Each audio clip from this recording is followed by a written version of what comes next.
Let's solve a unit conversion problem. We need to convert 510 millimeters of mercury to atmospheres.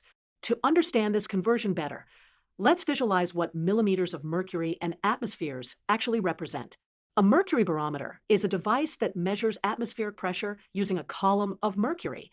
At sea level, the average atmospheric pressure can support a column of mercury that's 760 millimeters high. This gives us our key conversion factor. 1 atmosphere equals 760 millimeters of mercury. Now, let's solve our problem step by step. We'll set up a proportion to convert 510 millimeters of mercury to atmospheres. We can write this as x atmospheres is to 1 atmosphere as 510 millimeters of mercury is to 760 millimeters of mercury. Cross-multiplying, we get x times 760 equals 510.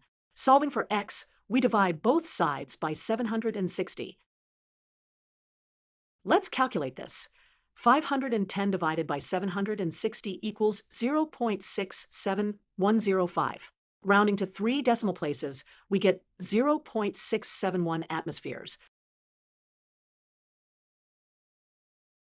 To visualize this result, notice that 510 millimeters of mercury is less than 760 millimeters of mercury, so it makes sense that our answer is less than 1 atmosphere.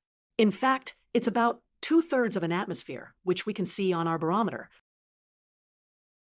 Therefore, 510 millimeters of mercury is equal to 0.671 atmospheres. This kind of conversion is particularly useful in meteorology and other scientific fields where pressure measurements need to be converted between different units.